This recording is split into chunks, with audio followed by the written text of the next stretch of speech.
যে আদব দুটি লক্ষ্য রাখতে হয় সেটা হলো উলামায়ে কেরাম, বিশেষ করে নবীন উলামায়ে কেরাম যারা আছেন লক্ষ্য করে শুনবেন। হকের কথা, দ্বীনের কথা বলতে গেলে সর্বপ্রথম লক্ষ্য রাখতে হবে যে দ্বীনের এই কথাটা বলার প্রয়োজন আছে কিনা।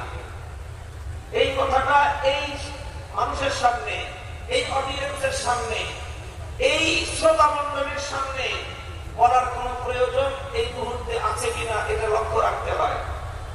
যদি মনে হয় যে হ্যাঁ এই কথাটা এই শ্রোতা মণ্ডলীর জন্য প্রয়োজন, তারা এই কথাটার মুখাতব হওয়ার উপযুক্ত, তখন লক্ষ্য রাখতে হবে যে এই কথাটা বলার দায়িত্ব আমি ছাড়া অন্য আরো কেউ আমার চেয়ে সুন্দরভাবে আঞ্জাম দিচ্ছেন কিনা।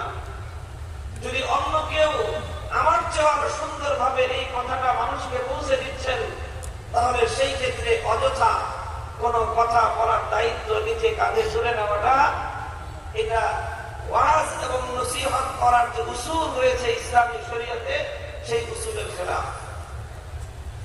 কাজে এই জন্য অনেক সময় তরুণ প্রজন্ম অনেক বড় বড় কথা আমরা বলে থাকি, অথচ সেই কথাগুলো বলার জন্য আমাদের মুরব্বীরা রয়েছেন, সেই কথাগুলো বলার জন্য আমাদের উস্তাদরা রয়েছেন, সেই কথাগুলো বলার জন্য আমাদের দায়িত্বশীলরা রয়েছেন। আমরা সেই দায়িত্বশীলদের দায়িত্ব নিজেদের কাছে তুলে নেই এবং এর দ্বারা অনেক বিপত্তি তৈরি হয়। কারণ যে যেই কথা বলার দায়িত্বশীল, যিনি যেই কথা বলার মাসউল, তাকে আল্লাহ পাক সেই কথা বলার হিকমত দান করেন। সেই কথা বলে সেই কথার ওজন বহন করার মতো তার মধ্যে সক্ষমতা থাকে, তিনি সেই কথার ওজন বহন করতে পারেন। সেই কথার উসুল এবং সেই কথার নীতিমালা অনুসরণ করে সেই কথার ভার বহন করে তিনি সেই কথাটা বলতে পারেন। আমরা অনেক সময় অতি উৎসাহী হয়ে, অতি জজবাতি হয়ে যেই কথা বলা আমাকে সাজে না, সেই কথাও আমরা মানুষের সামনে বলে বসি। এর দ্বারা অনেক সময় অনেক বিপত্তি তৈরি হয়। তরুণ উলামায়ে কেরাম যারা আছেন, নবীন আলেমদের জন্য এটা বিশেষভাবে লক্ষণীয়। শরীয়তের কথা, দাওয়াতের কথা, তাবলীগের কথা, হকের কথা বলার ক্ষেত্রে এটা গুরুত্বপূর্ণ একটা মূলনীতি, এটা আমাদেরকে লক্ষ্য রাখতে হবে। 2 নম্বর মূলনীতি হলো আদব, হলো হকের কথা বলার ক্ষেত্রে, ন্যায়ের কথা এবং ইনসাফের কথা বলার ক্ষেত্রে, জুলুমের বিরুদ্ধে, শাসকের বিরুদ্ধে কথা বলার ক্ষেত্রে লক্ষ্য রাখতে হবে যে সেই কথা বলার পর যেই পরিবেশ এবং যেই পরিস্থিতি তৈরি হতে পারে, সেটা সকল সামাল দেওয়ার মতো আপনার মধ্যে ইস্তেদাদ এবং কুদরত আছে কিনা। অনেক সময় আমরা অনেকে উৎসাহী হয়ে, জজবাতি হয়ে এমন অনেক কথা বলে বসি, এরপর যখন চাপ আসে তখন আমরা চাপের সামনে নতি স্বীকার করে বাতিলের সঙ্গে অন্ধকারে তখন আমরা আপোষের পথে চলে যাই। খুব খেয়াল রাখতে হবে, আপনি কেন সেই কথা বলতে গেলেন যেই কথার প্রেক্ষিতে চাপ আসার পরে আপনি হকের উপর অবিচল থাকতে পারবেন না। সেই কথাটা বলার আগেই আপনাকে বিবেচনা করা উচিত ছিল, বোঝা উচিত ছিল যে এ কথা বললে বিপদ আসবে, এ কথা বললে চাপ আসবে, এ কথা বললে বাধা আসবে, এ কথা বললে জালিমের চক্ষুরাঙ্গানি আসবে, এ কথা বললে জালিম আমাকে শাসাবে, এ কথা বললে জালিমের হুঙ্কার শুনতে হবে, এ কথা বললে জালিমের আস্ফালন দেখতে হবে। তখন আমি জালিমের আস্ফালনের সামনে মাঠ ছেড়ে পালিয়ে যাব না, তখন আমি জালিমের আস্ফালনের সামনে মাথা নত করব না। হকের কথা বলেছি, হকের ঝান্ডা নিয়ে হয় আমি গাজী হয়ে বিজয় নিয়ে ঘরে ফিরবো, না হয় শাহাদাতের রক্ত দিয়ে কিয়ামত পর্যন্ত জন্য হকের কথাকে আমি স্থাপিত করে যাব। কাজেই এটা হলো দ্বিতীয় মূলনীতি। ইস্তেদাদ, কুদরত, ইস্তেদাদের অর্থ এটা নয়, সামর্থ্যের অর্থ এটা নয় যে আমার উপর কোনো জুলুম আসবে না, তা নয়। সামর্থ্যের অর্থ হলো এই, হক কথা বলতে গেলে জুলুম আসবে, কিন্তু আপনি তখন জুলুমের ভয়ে হকের সম্মান রক্ষা না করে আপনি পালিয়ে যাবেন, তাহলে সেই হক কথা বলবার অধিকার আপনার নাই, সেই কথা বলাটার সমীচীন আপনার জন্য হবে না। এই জন্য জন্য হক কথা বলার এই দুটি আদব আমরা সবসময় লক্ষ্য রাখবো। প্রথম আদব কি বললাম? লক্ষ্য রাখতে হবে যে এই কথাটা বলা যাদেরকে সাজায়, এই কথাটা বলা যাদেরকে মানায়, তারা এই কথাটা বলছেন কিনা।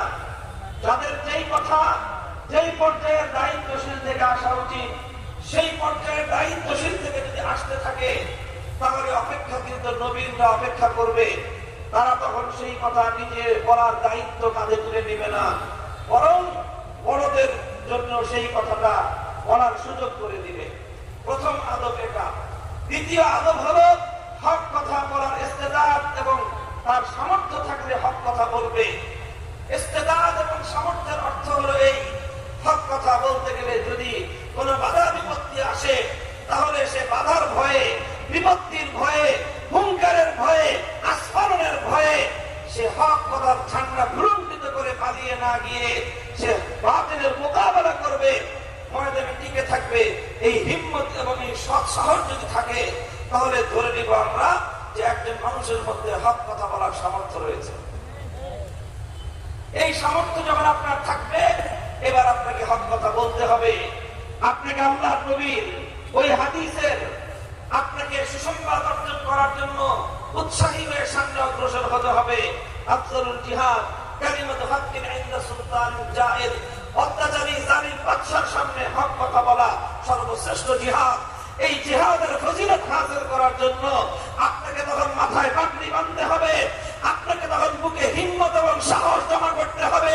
মুষ্টিবদ্ধ হাত নিয়ে জালিমের রক্তচক্ষুকে উপেক্ষা করে, জালিমের নাকের ডগায় হাত উত্তোলন করে, শাহাদাতের আঙ্গুলে উত্তোলন করে আপনাকে তখন সেই হকের কথাটা বলে দিতে হবে। এই হকের কথা যখন আপনার আসবে, এক নম্বর কথা হলো মাখাফাতুল লাউমাতিল লাইম। মাখাফাতুল লাউমাতিল লাইম। অনেক তিরস্কারকারীরা তিরস্কার করবে, অনেক বিদ্রুপকারীরা বিদ্রুপ করবে, অনেক ভাবে মানুষ আপনাকে হক কথা বলার কারণে আপনাকে এইভাবে বিদ্রুপ করবে, আপনাকে টিটকারি মারবে, আপনাকে তিরস্কার করবে।